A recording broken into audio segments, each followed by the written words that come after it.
This is a brief piece from my Reductio ad absurdum projects, which I call Shitholes of the World That I Have Seen. I grew up in Miami in the 1970s. In my neighborhood were many Haitians. I went to school with Haitians. Later, I worked with Haitians. I have sailed throughout the Caribbean Sea and Gulf of Mexico multiple times.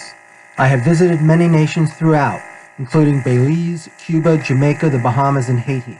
I have visited Haiti multiple times, in fact. From what I have seen and from what I know of the rest of the world, Haiti is the single worst shithole in the Western Hemisphere. Haitians will be the first to agree. That's why they came here. When I was a kid in Miami, it was routine for Haitian bodies to wash up on South Florida beaches.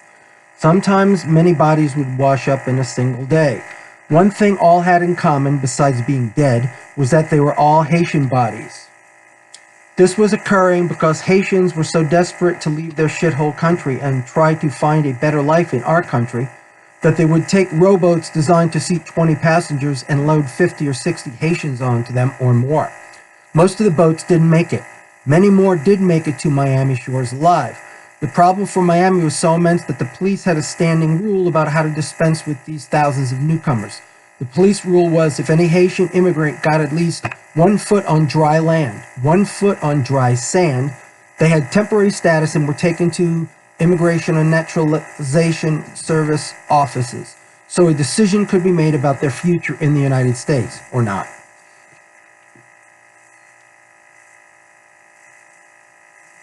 If they failed to make it to dry land, even if they were standing on the beach in 1 inch of water, they were immediately sent back to Haiti. That day, they would be loaded on a bus and brought to the infamous Chrome Avenue Detention Center and would be loaded on a ship bound for Haiti within weeks.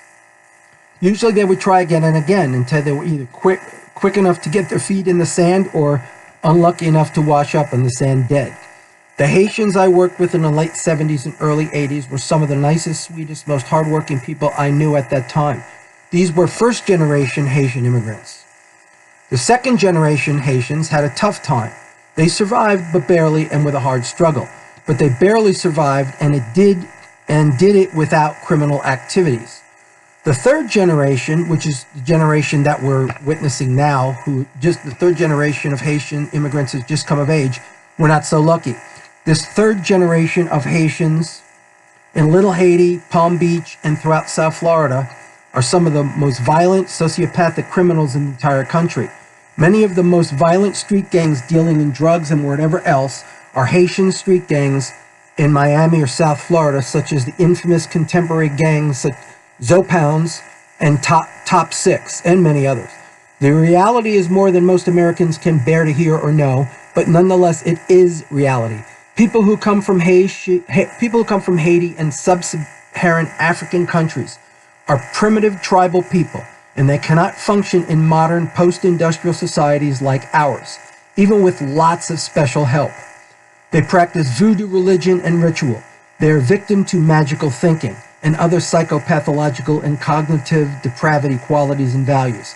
Believe that amulets and types of jewelry and cloths can shield them from bullets, just as people in Liberia and other West African countries believe that practicing cannibalism will shield them from certain enemies and certain kinds of harm. I have also visited the continent of Africa multiple times, including countries of sub-Saharan Africa. I have seen South Africa as well as multiple West African countries multiple times. I took a class in graduate school taught by Dennis Brutus called African Intellectuals. Brutus was famous for being the poet of the African resistance, quote unquote, and 20-year sidekick of and fellow prisoner on Robben Island with Nelson Mandela, as he would tell you before he let go of shaking your hand anytime he met you. Dennis Brutus, he was weird. I mean, he just, before you knew his name, he wanted you to know that he broke rocks with Nelson Mandela, quote unquote. A trip was organized to learn about the negritude poets of Western Africa. The course I took with Dennis Brutus was called African Intellectuals.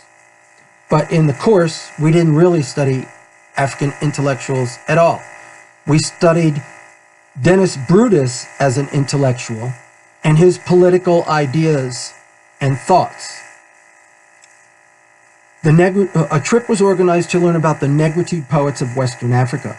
The Negritude poets of West Africa included Aimé Césaire, Leopold Sédar Senghor, Leon Damas, David Diop, and many other interesting writers.